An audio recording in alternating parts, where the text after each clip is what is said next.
Se as eleições fossem hoje, Lula venceria Bolsonaro com 7 pontos de diferença no primeiro turno e mais de 16 pontos de diferença no segundo turno. É isso que mostra a pesquisa divulgada pelo Atlas Político, que eu trago hoje para vocês em detalhes com análise do relatório da pesquisa. Acompanhe comigo, eu sou Arquimedes de Castro e esse é o meu laboratório de comunicações. Essa pesquisa do Atlas Político foi feita pela internet. 3.146 respondentes entre 30 de agosto e 4 de setembro. É uma pesquisa feita em todas as regiões do país e tem aí uma metodologia específica, uma metodologia própria, com a margem de erro de 2 pontos percentuais para mais ou para menos. A aprovação do governo Bolsonaro está ruim. 63,8% desaprovam o governo, contra 32% que aprovam. Você vê que na série histórica, Bolsonaro estava com 62% de desaprovação, agora está com 64%. Aumentou a desaprovação do governo. A avaliação do presidente Bolsonaro está ruim ou péssimo em 61,2%. E isso está piorando, porque o ruim e péssimo era 53%, aumentou para 59% e agora, no mês de setembro, chegou a 61%. Esse tipo de dado é muito negativo, porque afeta a imagem do político.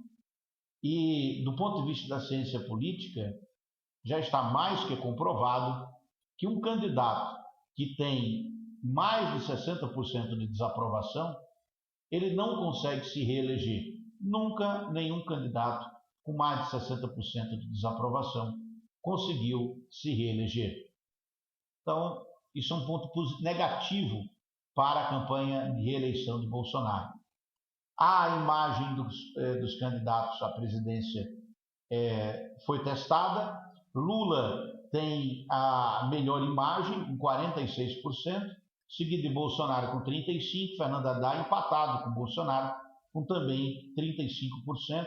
Depois Ciro Gomes com 38% e Mourão com 28%, um vice-presidente muito bem avaliado.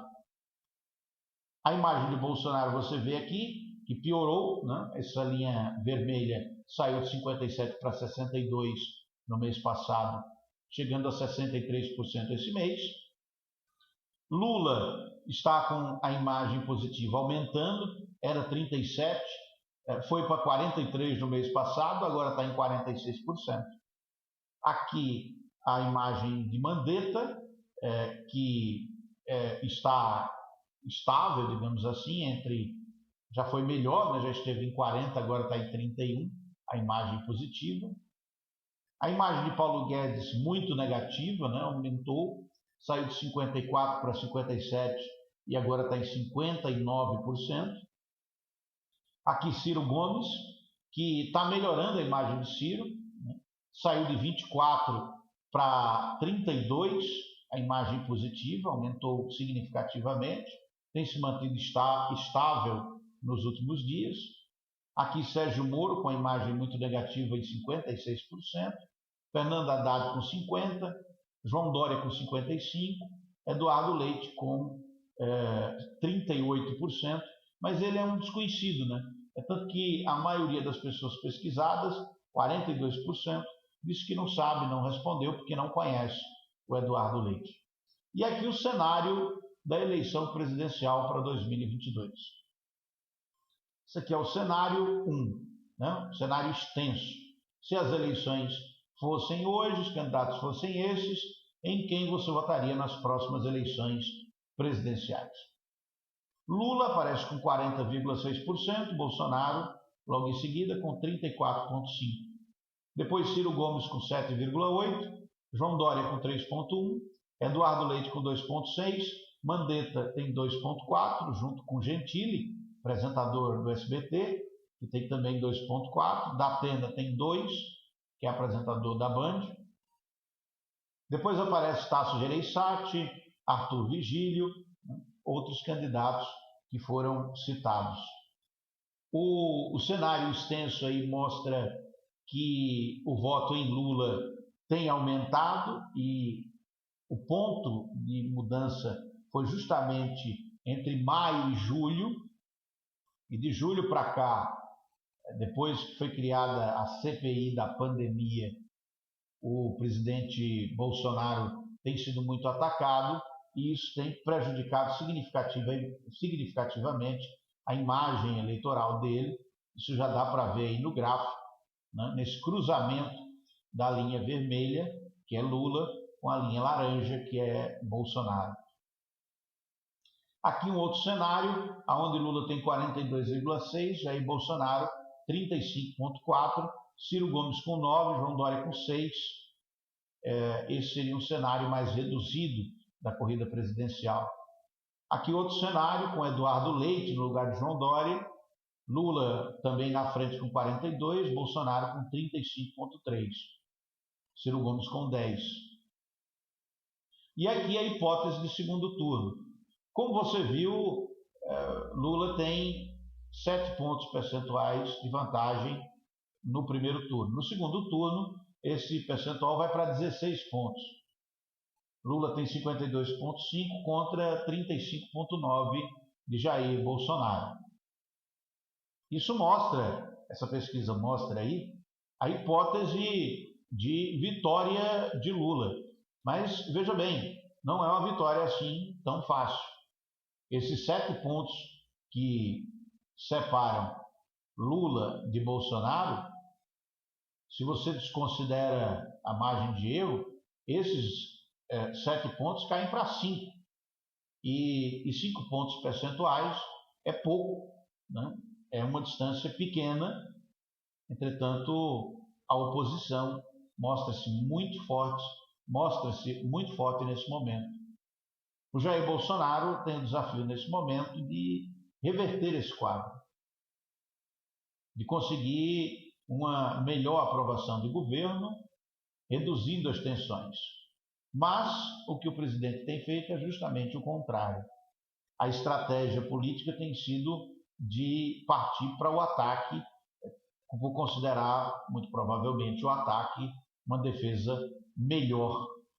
E, diante de um cenário de pesquisas tão ruins, tem vários vídeos nesse canal fazendo análise de pesquisa desde julho. Se você procurar no meu canal, você vai ver de vários institutos de pesquisas diferentes.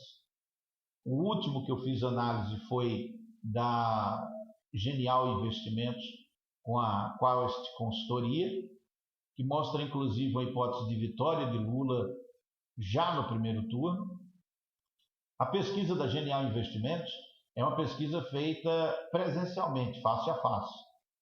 Essa pesquisa que eu estou apresentando hoje é uma pesquisa feita pela internet, tem uma amostra maior, mas é uma pesquisa feita pela internet.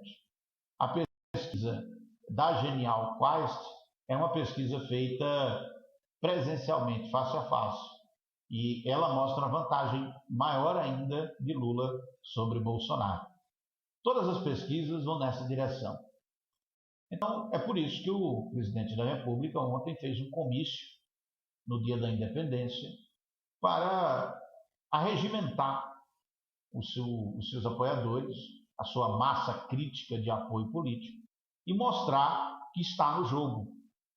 E mostrou, né? Porque conseguiu aí reunir algo em torno de mais de 1 milhão de pessoas, contando Brasília, São Paulo, Rio de Janeiro, outras grandes cidades, pequenas cidades. Em todo canto teve alguma manifestação aí de apoio ao Bolsonaro.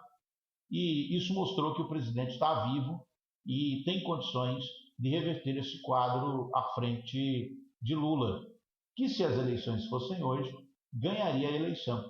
Mas as eleições vão se realizar em outubro do ano que vem, ou seja, daqui a mais de um ano de tempo que nos separam das urnas. Daqui para lá, o governo tem uma margem de manobra e pode conseguir reverter esse quadro.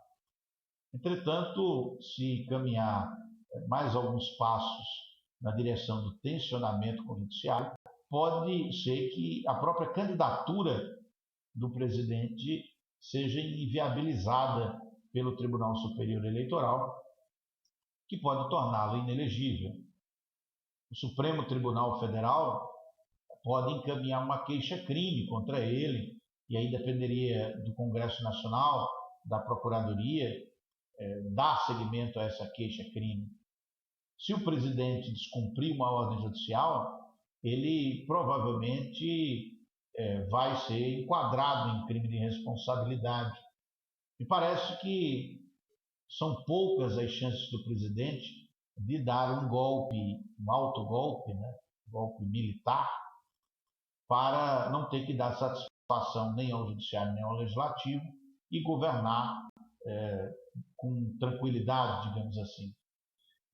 Para isso ele precisaria de apoio das Forças Armadas, teria que fazer uma nova Constituição, precisaria de apoio internacional, e eu tenho a impressão que essa situação também é muito difícil de acontecer. Então, se tentar um golpe, e o presidente pode tentar, já que ele disse que só sai da presidência ou morto ou quando ele quiser, né? Então ele pode tentar um golpe, na hipótese de ver que vai perder as eleições. Se ele não conseguir, ele vai ser preso. Entretanto, o impeachment também é muito difícil. O presidente hoje tem mais de 200 deputados que o apoiam e um processo de impeachment não seria aprovado. Esse cenário pode mudar e esse apoio pode ser, de repente, retirado. Mas o quadro do momento é que o impeachment é inviável. É um impasse político que pode ser resolvido também com o presidente da República dando um passo atrás, o judiciário dando um passo atrás também. Não sei se existe clima nesse momento para esse tipo de distensionamento. É nisso que estão trabalhando aí os principais atores da República para evitar o pior. O pior pode acontecer, mas eu tenho a impressão que o cenário é de que haja aí digamos, um entendimento geral. Se o presidente da República continuar não só com a retórica, mas passar a descumprir decisões judiciais, aí sim nós estaríamos num novo estágio, e esse estágio ainda não chegamos, portanto, o cenário é apenas de tensão. Uma tensão muito grande que impacta nos preços, na inflação, e isso é muito ruim para um povo desempregado, com um recorde de pessoas desempregadas, com um recorde de pessoas passando fome, com uma crise energética que está aí se avizinhando e que pode inviabilizar a retomada econômica. Tudo isso, problemas reais, todos esses problemas que não estão sendo enfrentados nesse momento. Bom, é isso que eu tenho para hoje. Eu sou Arquimedes de Castro e esse é o meu Laboratório de Comunicações. Inscreva-se no canal e dê o seu like. Deixe seus comentários também e suas críticas. Até a próxima.